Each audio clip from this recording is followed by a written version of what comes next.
It is Friday, March 27th, 2026. This is another edition of Baseball Today. That is my man, Trevor Plouffe. I am Chris Rose, producer Dan along for the ride as well. Hope everybody had a wonderful second opening day. We've got a third opening day today as the final six teams out there get to crack the standings at some point. That's awesome. How was your Thursday? Had a great day. Watched a ton of ball, got a lot of stuff done around the house. Took Teddy out and threw him BP on the field, hit some ground Ooh. balls. Like those are the days, man. That is a perfect opening day. I think I watched every game. I don't think I moved. There's like I tried to. I watched a lot of ball, did some barbecuing as well. I didn't even get to finish my day. I went in the hot tub at night, watched some stuff on my phone in the hot tub. It's great. Great day for me. Wow. Hey now. Yeah. All right. Let's go do that. Thursday was so special. We got a pair of tips of the cap. We'll start in Baltimore, where unfortunately your Twins lost to the Orioles behind Mr. Rogers, who was fantastic. This was the best part of the day, though. This is 109-year-old Arthur Green throwing out the first pitch. He is a World War II and Korean War veteran. He is being escorted out there by his daughter, who actually has been a 40-year veteran at ABC News. And here he is. You know there's a big moment for the franchise when Gunnar Henderson is the one catching the first pitch. It was awesome. What an absolute stud right there. You see he skipped over the line. He wasn't about to walk on the foul line. That is legit right there. And like a nice stroke right there. Like he still got it. I bet back in the day that guy was pumping cheese. Do you think that the person who created the jersey was like, I'm going to have to put the number 109 on a jersey? How freaking awesome is that? It's pretty awesome right there. I mean, definitely I'm taking the hat off to that guy. Yes, you are 100% correct on that one. Really, really cool. Thank you so much for your service. Lifelong Orioles fan. Saw a great piece on he and his daughter that ABC News ran, and he had the time of his life, which is fantastic. The Twins had no chance yesterday. I wish I would have known that. I would have told the boys, just sit down. In the meantime, all the way across the country at the last game that started on Thursday, the Seattle Mariners welcomed 11-year-old Brody. And he is a kid that a couple years ago was diagnosed with cancer. He is now, we are happy to report, cancer-free. And before the game, he got to run around the bases. He actually tripped, from what we understand, at first base. Family member met him out on the field and helped him get around the rest of the bases. Stopped at each base, where he put his hands in the air triumphantly, as he should have.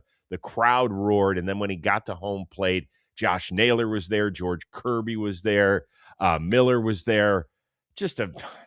I've watched this like 10 times and cried every time. That's amazing right there. I mean, obviously he's having a ton of fun. Shout out the family member that went out there and helped around the Then the Mariners did a great job meeting him at the plate. That's great. Love that. Baseball's got to have the best pregame ceremony stuff. Totally. It's just making moments, and that's it. It's the way we go through life. We want to make moments for our family members, and for Brody, he touched a lot of lives last night. And so continue your good fight. We are so happy to hear that you're cancer-free, and enjoy your Mariners baseball season, my man. Awesome. Yep. Really cool stuff. All right, let's get to the on the field. And it's the reason I'm wearing the cap of the two-time defending World Series champion Los Angeles Dodgers on this day. They picked up right where they left off. Everything looks different coming off the bat. Will Smith, deep to left center. Lawler is not going to get to this one. Right back at it on opening day. So what are we, ready to say that the NL West is over? I mean, probably, if we're being honest, Chris. That's ridiculous to say, but the Dodgers are that damn good. And that guy is so good, Will Smith. Like, I feel like we just don't talk about him enough. And for a lot of guys and pitchers that struggled coming off of the WBC, we'll talk about some of those guys. Will Smith comes out here banging. What a stud. Yeah, I mean, you look at their whole lineup. Freddie Freeman was the only dude that didn't get a hit. Mhm. Andy Pages, he was fantastic for like 3 of the months last year. Still had good power numbers, but then really dipped and struggled to get into their playoff lineup, and ended up making, though, as a defensive replacement, one of the plays that we've seen defensively in World Series history. So if they can get his bat back on track. I mean, Yamamoto, with the exception of the Perdomo homer, was a beast again. It's just, I don't know. We could say this 5 times a week about them, how good they are. Yeah, and the bullpen did their job. Again, Right. Klein comes in, Tanner Scott comes in, does his thing. That Andy Pages catch in the playoffs, feel like it doesn't get enough love in like the general talk about catches in the postseason because it truly did save the World Series. Totally. It's funny. They replayed it last night on the NBC broadcast, and you forget Kike's playing left and just got trucked on that play. Pages is so much bigger than him. Like, if that had been the NFL, Pages would have been flagged for something. Kike was not going to catch that ball. He just ran him over. What'd you think of the pregame ceremonies and everything? Like, they introduced Freddie Freeman, and he didn't walk through the curtain. Everybody's like, whoa. I was like, is he taking a shit or something? And then they did it again with Miggy Rowe, and he didn't walk through the curtain. I was like, what's going on? Then they reintroduced the guys, and Freddie had the 2024 trophy, and Miggy Rowe had the 2025, and Will Ferrell's driving them all the way around. I thought it was cute. I did not see that. So you're telling me for the first time. So they did that. I mean, that's great. If I had 2 World Series trophies back to back, I'd do the same thing. I would make every single team look at those things before the game. Yeah. Yeah, it was good. I mean, it was, and I love the by the way, I love the gold brim on the those hat. are badass. Yeah, and the uniforms. That's one of the great things about winning the World Series is next year you get dressed up for the dance. It's pretty nice. Not sure if you saw this. The Dodgers put out via their social media team a promo for the 2026 season. Got to admit, it came together really, really well. It was very well edited and shot. But listen to the message in this. They want to beat us because they want to be us. But if we're being honest, sometimes it's fun to root for the bad guy. Sometimes it's fun to root for the bad guy. Have the Dodgers officially arrived in the bad guy category? I don't have them as the bad guy. I don't. I know they're the best, and I know people want to beat them, but I don't think they have like bad guy energy. They just don't, dude. I mean, like who's a bad guy on that team? I don't the only think bad guy is who? Like, is Kike considered the bad guy? Like, he's like a bad boy, if you know what I'm talking about. Like, but Shohei's so nice. Freddie Freeman's so nice. Will Smith is so nice. Like, they don't have bad guy energy to me. Well, I don't think they're talking about the individuals. I think they're talking about the collective. Like, okay, so they go out and they outspend everybody. The ownership is the bad guy? I think that when you get to this level, and it happened a couple of years ago with the Chiefs when they were going for a third straight. People were sick of the Chiefs, right? We do build people up and tear them down very quickly in this country, in the sports world, very quickly. And because of the financial disparity that we have in this game, we can sit here and argue all day what it comes down to, but there is a financial disparity. That's not a perceived thing. That is a fact. And because of that, then yes, the Dodgers are going to take on the role of the bad guy. See, I don't have the Chiefs as the bad guy either. I know what you're saying. People were sick of them winning. I have the Patriots more of the bad guy in their dynasty because Bill Belichick is like he's not like a nice personality guy, and Tom Brady was very, very much when he was playing super cutthroatish, all about the business, and Gronk just they had guys. I feel like they had some bad guy energy, but I don't know. I just don't get that from the Dodgers. Dan, quickly, if you can find Blake Snell's outfit from yesterday. I think we got to talk about that. We can get that later in the show if you want. Wait, where he was walking in? Yeah. The only ones I saw were Mookie and Freddie Freeman. That was an incredible outfit. You got to see Blake Snell's. I'm team Blake Snell big time, but I think this one was a little much. Oh, I didn't see that. I think it's on his IG if I had to guess. Okay. Well, Evan Longoria had a hilarious comment on it. Okay. All right. Well, we're looking for it, and we'll see what we can do. Just, you know what? Let us know if you think the Dodgers are the bad guy, because they totally leaned into it. Yeah. Basically saying that everybody else is jealous of us. And, I even had a clip that I did with Miggy Rowe in spring training talking about, are the Dodgers bad for baseball? and it did huge numbers because people have an opinion one way or another on it. I feel like bad guys don't say, "Hey, I'm the bad guy." Like they don't No. say that. Like if you're the bad guy, you're just the bad guy. Yeah. Yeah. It's interesting. I don't know. Just real quickly, more numbers from last night. The Dodgers pitchers retired 18 of the last 9.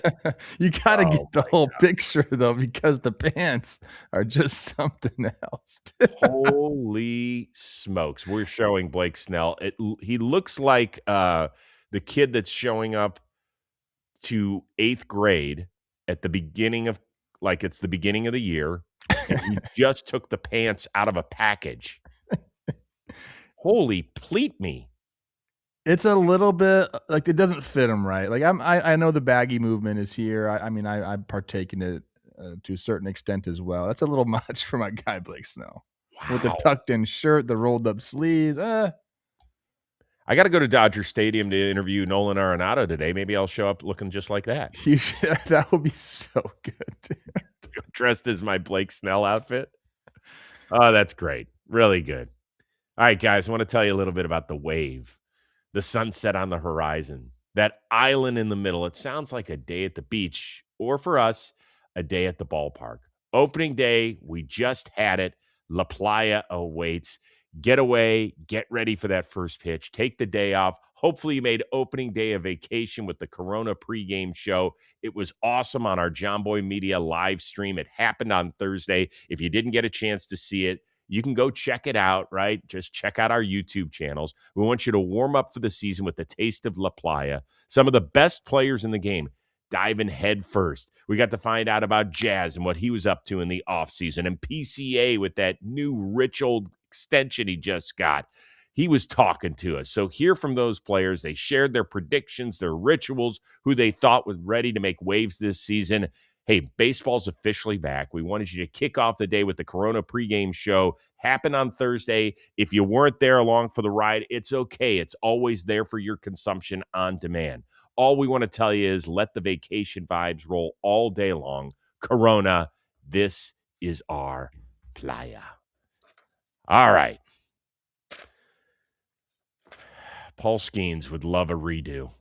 You know how, like, you hit that breakfast ball on the tee when it's like 6:50 and you're teeing off. You're like, oh man, can I get a second one? Didn't really hit that one the way I wanted. Well, he would love to have a retee of what happened in Queens against the New York Mets on opening day, as one of his fielders was certainly the center of unwanted attention. A lot of his pitches are side to side. Beatty to center field. Cruz started in and he gets burned. It's over him. Send him. 4-2 Mets. And the first pitch to Marcus Semien to start his New York career. Oh, and Cruz boxed that one. A nightmarish start for O'Neill Cruz on opening day. It's like the batting average on balls in play thing was super high today, and that'll go down as the season goes on. I mean, it happens in baseball, stuff like that accumulates, but it hadn't happened to you yet. You know, this kind of start. Like, is it surprising that it hasn't happened, or do you just figure, like, you know, it was bound to have one of these days sometime?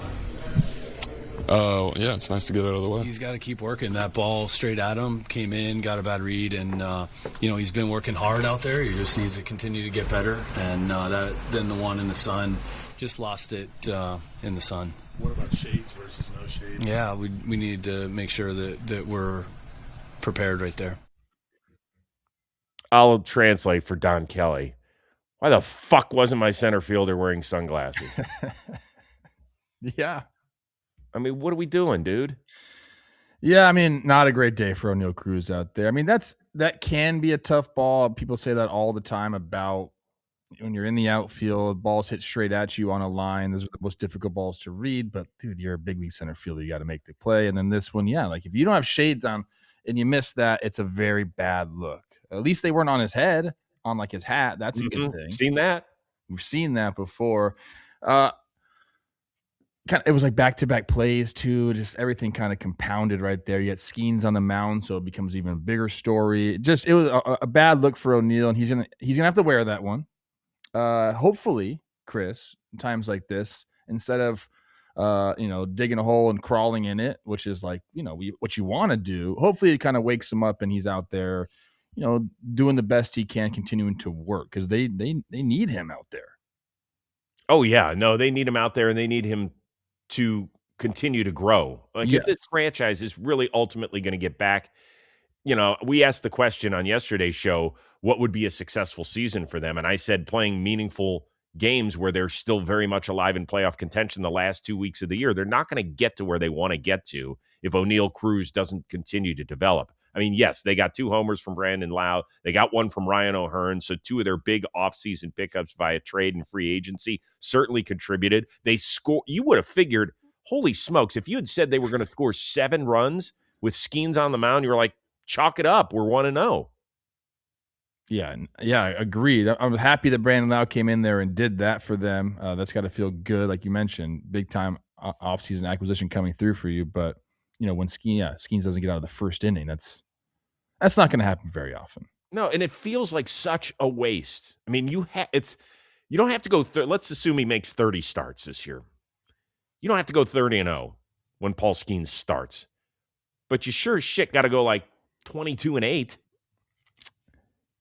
22. Yeah, I mean, you don't want to waste those days. Most of the time, he's going to keep you in the game at the very least. And, I would say a handful of times he's going to dominate the game where you're going to win pretty easily as long as you score a few runs. So, yeah, I mean, it does feel like when Skenes is on the bump that you got to really, really take advantage of those days. I will say he did start the game off with a walk. It was a 7-pitch walk to Francisco Lindor, another one in that inning as well. So, there's a little bit of blame. And we saw this throughout kind of the big leagues. Again, I feel like a couple guys struggled in their regular season debuts after performing in the WBC. I don't know if that has anything to do with it.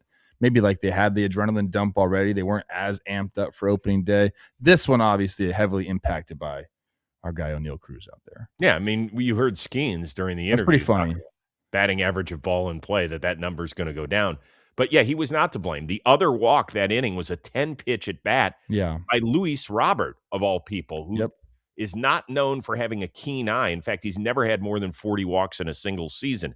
That was really the one before everything fell apart in center field. But yeah, he gave up the 7-pitch walk to Lindor. He gave up the blooper that made it first and third to Soto. Polanco had a swinging bunt hit. So, but give the Mets credit. Like, against a dude like this, make him work, put the balls in play. I had no problem with Don Kelly coming out and taking him out, even though he didn't get out of the first inning, right? 37 pitches. It's day one. I'm sure he overexerted himself during the World Baseball Classic, so I have no problem with Kelly. We can just put a massive bet on Paul Skenes' rebound start. Who's he facing next? Because they're in trouble. Good question. Look that up while I give you this stat. With Skenes Day, the Pirates went 11-2 when the team scored at least just 4 runs during a Skenes start last year. All he needed was 4, and they still won 11 of 13 times. Man, what a bummer. I hate it when that happens with good pitchers. It's just, you wait all off season to watch your team, and your freaking stud can't even make it out of the first. And they're all earned, right? Yeah, there was. Because even the sun ball he didn't hit, so that's a double or a single for Simeon. Yep. Oh, next starts against the Reds. Okay. Look out, Reds. It could be Skenes against Abbott, who was fantastic against the Red Sox. So there you go. Speaking of which, there were some left-handed pitchers that were tossing gems. We're not even going to have a chance to talk about Trevor Rogers, who was great against your Twins, but I want to focus on guys who either won the Cy Young or finished runner-up to the Cy Young Award. Tarek Skubal and what might be his final opening day start for the Detroit Tigers. I know Tigers fans are probably sick of hearing me utter that phrase, but I'll do it because I can for one last time. 6 innings, no earned runs, 6 Ks, 3 hits, no walks, utter dominance, and the Tigers win 8-2 over the Padres. Garrett Crochet just as sharp for Boston and Cincinnati. 6 shutty for him and a 3-0 win. He was awesome. Christopher Sanchez, dirty against the Rangers. 10 Ks, 6 innings, no runs, 3 hits, 0 walks. Which of those 3 left-handed pitchers is actually most important to his team's success this year? I still think it's Skubal because he does, even with, bringing in Framber, some of the guys taking the next step in that lineup. McGonigal's there, had a great day. I still think he's like the team identity of the Detroit Tigers. If you go like to the Red Sox, Crochet is a big part of it, but there's a Roman Anthony discussion. There's that whole entire outfield discussion. Like they have, a ton of depth in that rotation. Like I think Skubal means more. And I want to put Sanchez second in that group. It seems to me like, again, I know there's superstars on that team, but if they don't have him pitching at this elite level, I'm not super into the pitching staff right now, if we're being honest. Like, take him out of the equation, we're talking about a completely different Phillies team, but I think you can say that even more for Skubal. So I think Skubal's the right answer here. I'm actually going to go with the one guy that you almost bypassed in Garrett Crochet. I just think he sets a tempo. And listen, you've played enough games in Fenway Park where things get crazy there all the time. And to have a guy that can strike out and put up the strikeout numbers that Crochet can is so enormous. Like, you can't have contact guys in that ballpark. It just, too much funky shit happens. There's no foul territory. That wall, they say it's 305 feet from home plate. It's not. So, just little fly balls turn into doubles all the time there.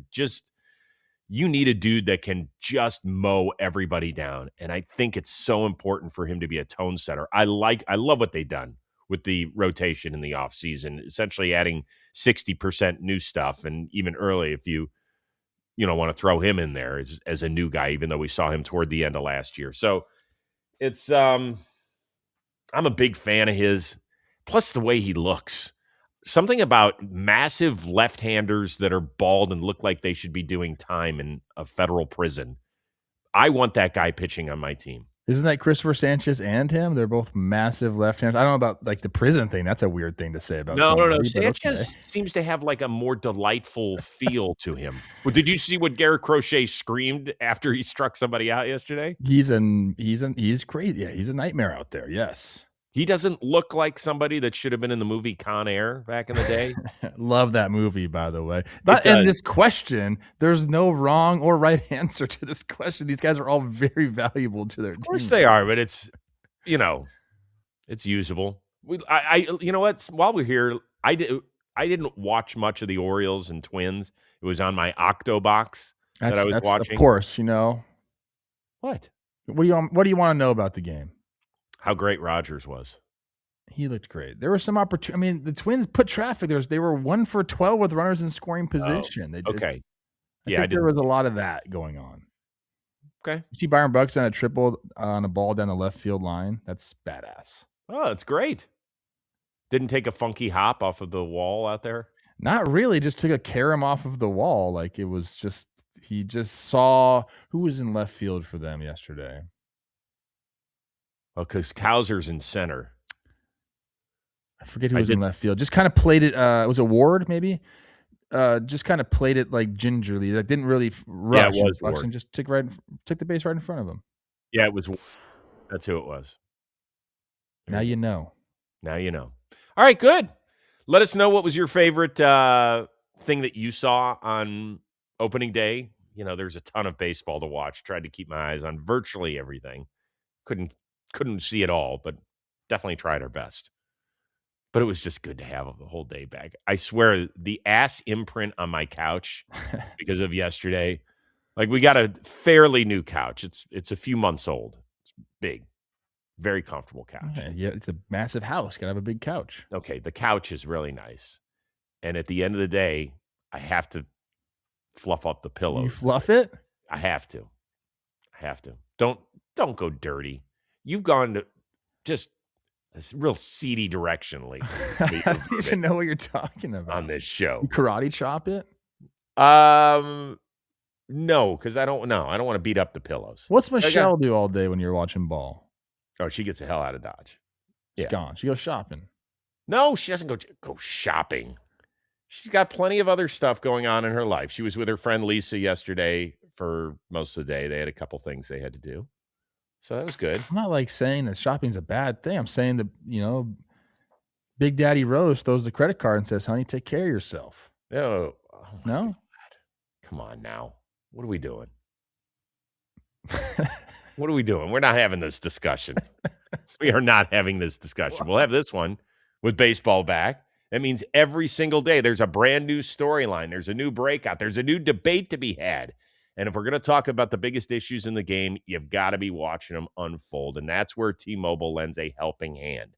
By bringing back the best offer in baseball, T-Mobile is once again offering its members free MLB.TV. Did you hear me? It is free MLB.TV. That's $150 savings.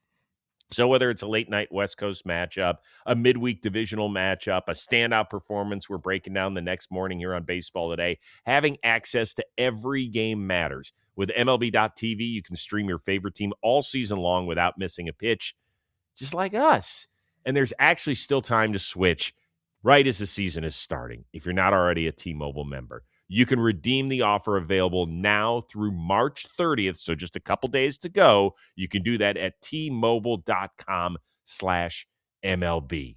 Go get the help you need. We know you can't sit on your couch like some of us can all day. You're busy. You got some work to do. You got places to go. You got kids to take care of. Have the phone with you. T-Mobile will help you out. Awesome. How about the Miz? Interesting start to his season. Chase Mydraw turned him around and went upper tank in left field. And after that, the White Sox barely touched him. Violation on Carroll, and he struck him out. 10 Ks on opening day for Miz. Unbelievable. I'm going to stand up for that. You should. Yeah, that last voice you heard is of Brewers owner Mark Antanasio. He had the headset on as he was watching from the front row. I'm going to stand up, as well he should. I know the Miz is one of those guys that you talked about could be a kind of a, maybe not even a dark horse for the Cy Young in the National League. But what is it you want to see out of him, and what did you see on Thursday that made you say, yeah, this could happen? It's being able to put away guys when he gets ahead in the count and not waste pitches. So effectively have better command. Because I think that there's a difference between throwing strikes and then like getting outs with those strikes. Good tunneling, presenting pitches as strikes to get out of the strike zone so you get that swing and miss. He has like the pure electric type of arm, and you almost have to kind of like rein it in a little bit. And when he does that, you get performances like yesterday. That's why I had him as, I think the question was, who outside of Skenes and Skubal do you think has a shot at taking the Cy Young away? And he's got one of the most electric arms in the game. I mean, he kind of reminds me of the guys we were just talking about in Crochet, in Sanchez, in Skubal. Like, he's very, very important to his team. He's a big, tall guy with that type of stuff. Like, he can carry this Brewers team. And I don't know if he has to be necessarily like the ace there, because they don't really do that. I guess they kind of do in Milwaukee. Yeah. They just have one guy. So he's got to be the guy. Maybe I just changed my mind right there when I was thinking about it, because they had Corbin and they had Freddie and now they have Miz. And the reason they're able to make those trades is because they have a pitching pipeline. He's the latest in it. But I think he's got a chance to be like really, really good for years to come. So he had 11 of the Brewers' 20 strikeouts. Yeah, that was an opening day record for their franchise. They only got 27 outs, and 20 of them, you had the White Sox going back to the dugout with their head bowed down. As far as Miz's numbers, he is the youngest player since 1901 to have at least 11 strikeouts and 2 or fewer hits allowed on opening day. Afterward, he said, listen, I'm just out here to get my 5 innings in and make sure the team's good. I wish he would have said, hey, I know it's early in the season, but this 5-inning outing is going to turn into 7 or 8 later in the year. Like, to me, that's the next step for him, is the mentality of, and you talked about it, it's the ability to put guys away where you're not throwing an extra 4 or 5 pitches per at bat, just missing, nibbling, guys being able to get to certain pitches, and instead stay in the game, because the aces in this league are pitching in the 7th and 8th inning. They're not watching by the 6th. And I think that that's really the key. Now, listen, last year he wowed us with those, 4 or 5 starts before starting the All-Star game.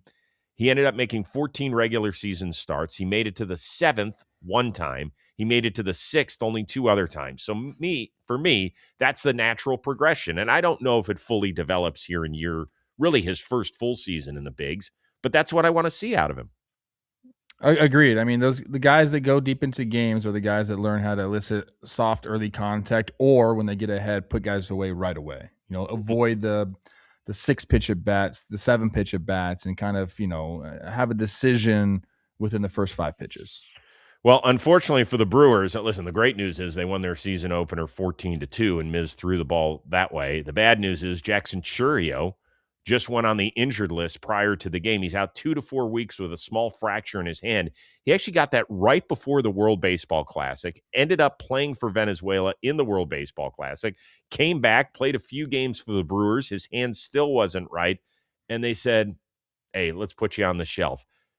Now, when a guy doesn't feel great, still plays in the World Baseball Classic, it'll raise a few eyebrows. Should the Brewers be pissed that happened? I think it depends on what the communication was of this. Like, did he let them know that he was banged up before he went? Because a lot of times, especially early on in the season and spring training, you're going to feel things that you just don't feel right because your body's getting used to being on the field again. You try to play through some of those things. A hand fracture is a little bit different. I mean,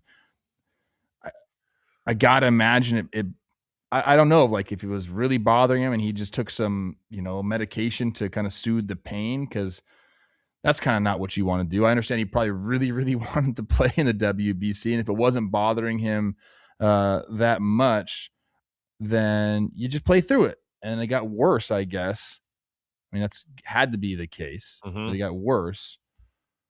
I don't really fault him for that, man. He's trying to play through some things, and yeah, like, best case scenario for the Brewers, he would have been like, hey, I'm not going to play in the WBC. I feel like a little bit banged up. I want to make sure I'm right for the season, but that's just not the mentality when you have that kind of tournament. That's not. I don't think anybody would do that. The hand is funny because I've talked to so many guys who have broken something in there, and there's times where there's soreness and there's times where there's a real injury, and sometimes at a first look, fractures don't even show up, right? I mean, let's remember what happened with Kyle Tucker last year. Remember when he was struggling kind of in the middle of the season, and then he went back and they were like, yeah, there's a real problem in here. Like, he's been playing with a major issue and never really got that corrected. And Kyle Tucker, the last 3 months of the season, was never the same player. And I think the Brewers are just trying to get out ahead of this. It just feels like, man, couldn't we have taken care of this in early March before he went and played for Team Venezuela? But at the same time, as you mentioned, I don't know what the difference is between feeling a fracture there and feeling soreness. Yeah, he might not have known it was bad. And again, you're trying to play through things. I mean, all throughout a season, guys are doing that. And you're right about the fractures. When I fractured my rib, I played for 3 days or 4 days after that. It hurt, but I was like, yeah, okay, it's just like I got hit with the pitch. It's going to hurt. Like, I'll get through it. And then eventually I couldn't get through it, and it was too much. But yeah, it takes a little bit of time. And then, yeah, I don't know, man. You can't fault a ball player for wanting to play. No. And by the way, it wasn't affecting his play. He came back from the World Baseball Classic and went 4 for 7 in 2 more games with the Brewers.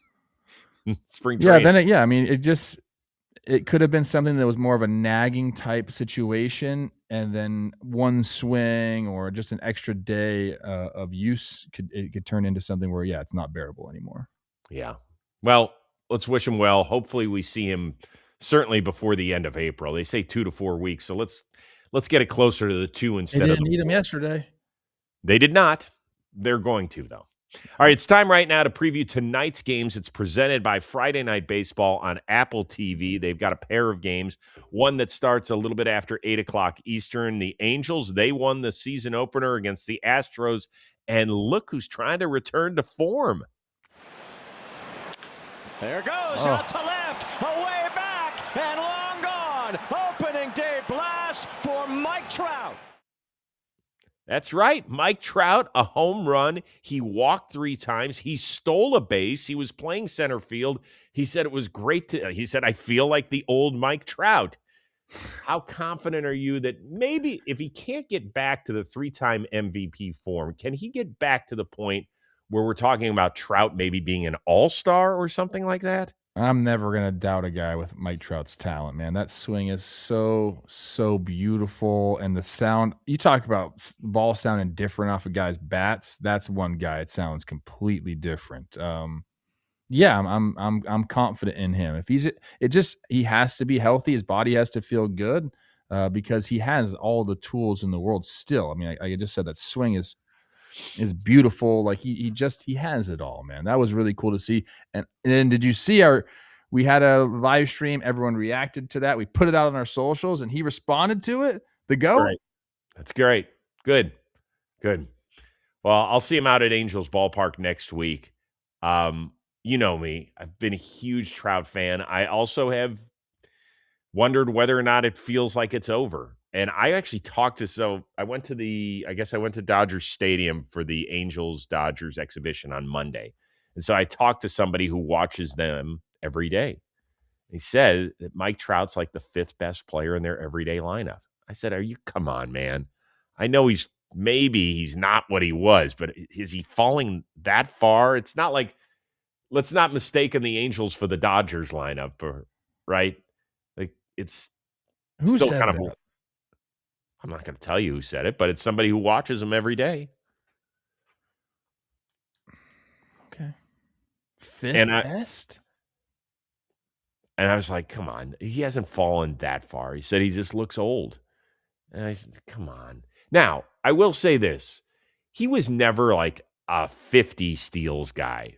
But early in his career, well, first of all, you couldn't throw him out on an infield hit. He was so damn fast. And you knew that, having to try to make plays on him, right? Like there weren't right-handed hitters that could get down the line the way he could, right?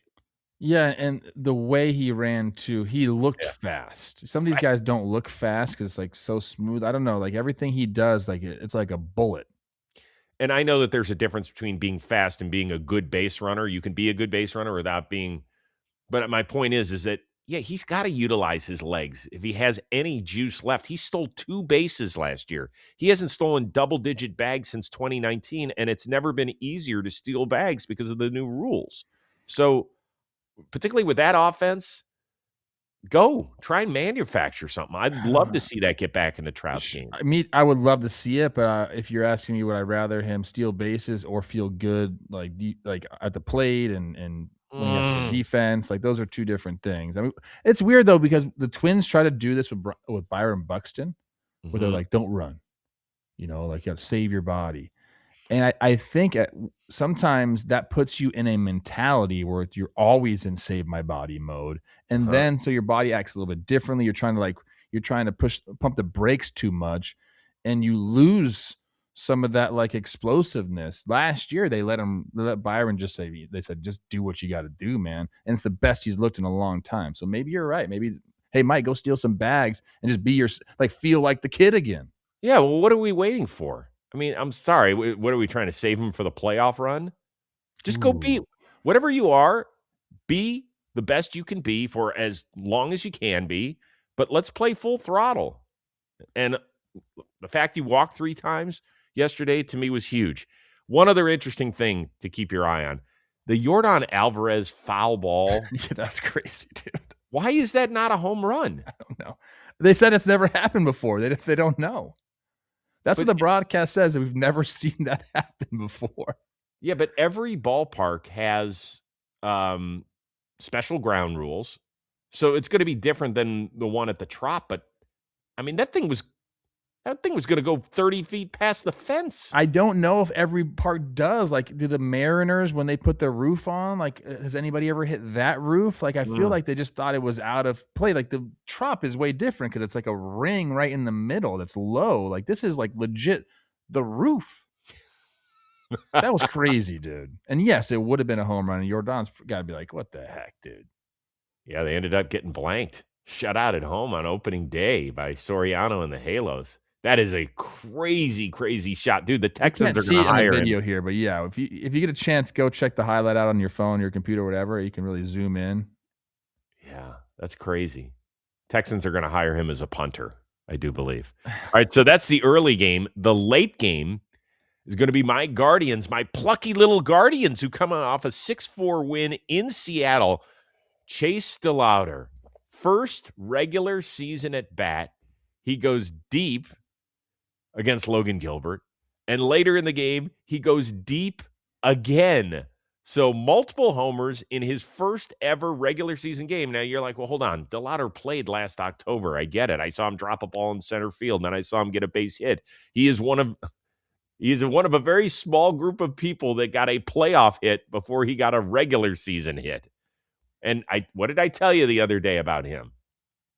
He's got to be the second best player next to J-Ram for the Guardians to do anything. I'm sick of this song and dance with the Guardians and you, dude. This is going to be a good baseball team again. And if this guy is who we think he is, we're all going to be looking stupid at the end of the year for putting the Guardians third or fourth in the division. So they've gone 15 straight years, I believe, now with a different opening day right fielder. It's not exactly the San Francisco left field string that was just snapped the other day, where they had guys rotating through there for 19 consecutive years looking for Barry Bonds' replacement as the opening day starter out there. But it's close. It's close. And we've had some interesting names out there since the days of Shin-Soo Choo, whether that's Lonnie Chisenhall. I think Brandon Geyer got a start out there. But we've had some really weird dudes. Like, those were decent players. But DeLauder, this team has had the inability to develop everyday outfielders pretty much since, outside of Quan, it's been Michael Brantley, and that's about it. They've tried different guys, and it has not worked. They have spent plenty of first rounders on trying to get somebody. Tyler Naquin was a guy that they gave a shot to, and it looked like he was decent, but injuries and just some inconsistencies derailed him. This is a dude that, if you can keep him in bubble wrap and keep him healthy and have him play 125 games, is going to be a huge difference maker. Can you imagine if it was Junior Caminero and he didn't need to play third base, so you could just move him out to the outfield or something? Please don't do that. Who did they get for Tobias Myers is what I'm wondering, because they traded him for Tobias Myers. They released him. He never pitched in the majors. Oh, they didn't even trade him? No, I think they let him go. Oh my God. I got to look that up because that's insane. Yeah, it's not good. I'm on it right now. Ugh. The other big news for the Guardians that we're keeping our eye on is that their starting pitcher, Tanner Bybee, last night left with shoulder issue. They're hoping it was just a change in the weather where they went from 100 degrees to the chill of the Pacific Northwest, and maybe that made something flare up inflammation-wise, but it sounds like he's headed to the MRI machine. Don't do that to me. It says Tobias Myers was purchased by the San Francisco Giants. I don't know what that means. From the Guardians. Yeah, that sounds weird. I don't like that. I don't like that connotation at all. Please. That game is at 9:30. So check out tonight's Friday night games on Apple TV. Angels, Astros, 8 Eastern. Guards, Mariners, 9:30 Eastern. Watch on Apple devices, Android devices, smart TVs, streaming devices, gaming consoles, or you can visit the web at tv.apple.com. All right, a bunch of other cool things happen around the world of baseball. Let's start with some of the other young guys who had eye-opening opening day performances. Probably none better than Kevin McGonigal, the number 2 prospect in all of baseball. A 4-hit day as the Tigers took it to the Padres 8-2 in San Diego. He jumped on the first pitch he saw at the big league level from Nick Pivetta, never looked back. Dude was impressive. His speed is awesome. The way he attacks the baseball, and he is not going to be hitting 6th in this lineup very long. No, this is we talk about it from time to time. You need guys to step up in a lineup. We just talked about Chase DeLauder. If McGonigal can be a middle of the order bat, which is kind of a lot to put on a rookie, but he obviously showed out in his first game. If he could be that, it just changes the perception of the Tigers in that lineup. I know they were okay last year, but you add another, what we can call at least an above average bat to it. It's a game changer for them. And I was not familiar with the speed. I've seen a lot of his at bats and some highlights from spring training, but the speed I didn't know he had. So shout out, sir. As impressive as the infield single was, where he was scooting down the line, I thought his second double where he hit it off the wall and Tatis got over there great. You are testing a 2-time Platinum Award winner and one of the guys who's got a great, accurate, powerful arm. And he was like, screw it, I'm going. And he made it. That was some good stuff. I know the Tigers are super excited about him. So we just talked about two of the rising stars, it feels like, there in the American League Central. There was more. J.J. Weatherholt. He had his first show homer as the Cardinals came all the way back. Of course, there was a huge Alec Burleson home run. Great reaction. It capped an 8-run seventh as they came back and they topped the Rays. Which one of those moments was cooler? Was it the rookie or the veteran with the home run swing? Cooler, probably this moment. Burleson, I love the side angle here. Love how pumped up he is. But also Weatherholt, how do you hit that ball, which is, I don't know, 4 or 5 inches off the plate away and still get the barrel to it and go dead center? That's real deal pop right there. That's real deal plate coverage. That gets me excited. Yeah, I thought it was great. There was just one problem. I know that a lot of these TV trucks, and this is going to take you a little bit inside the world of TV, didn't do a ton of spring training games. Okay. When you have a prize prospect like that, it is incumbent on your production team to talk to the PR people and find out where the family is located. They never showed the Weatherholt family as the kid is rounding the bases. And I know mom was there because they showed her after. What's that? You love that. That's like, yeah, but like when Chase DeLauder hit his home runs, they were showing his family. Like the first one just got over the wall. They thought maybe Luke Raley got. So the dad's sitting there. They're like, did he catch it? Did he catch it? And then they have the reaction. That's what you want to see. It's a special moment. And we all want to be a part of it. Like that's the fun stuff. So I know I'm kind of calling out some people, but we kind of clean it up. Like you can only have J.J. Weatherholt's first home run one time. There's no dress rehearsal on that. Get one shot at it. Let's find out. You're right. They must not have had the shot at all, or else they would have shown it.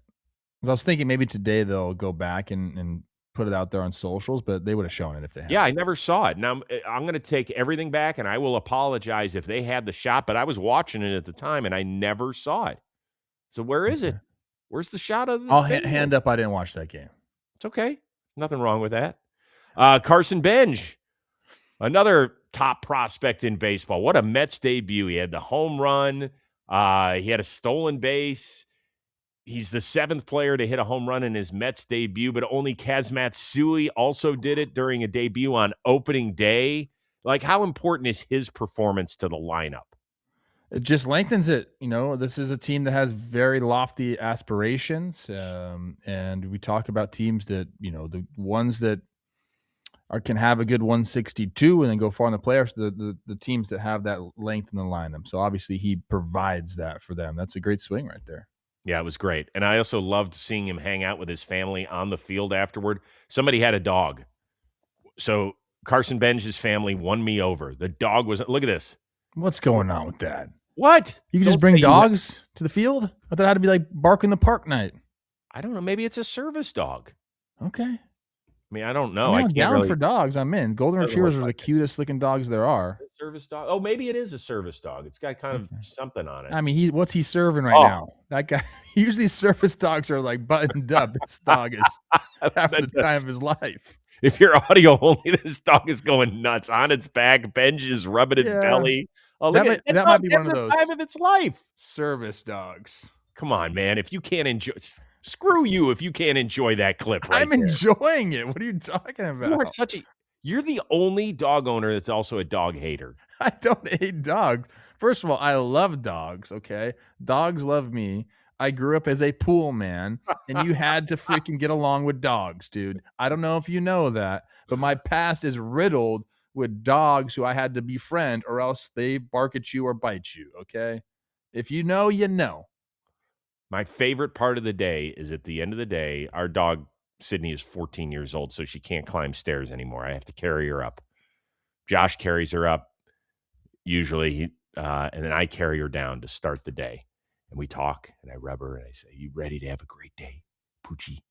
So Carson Benj, you keep bringing your dog to the ballpark. Don't let this grump Plouffe I didn't tell say you otherwise. I said I didn't know dogs were just allowed at ballparks. That's fine. Hey, a couple other things with guys that opened our eyes. Munetaka Murakami hit a blast in Milwaukee for the Chicago White Sox. We know he's got massive pop coming over from Japan. It was nice to see him do his thing. Justin Crawford, 21 years old, getting the start for the Phillies.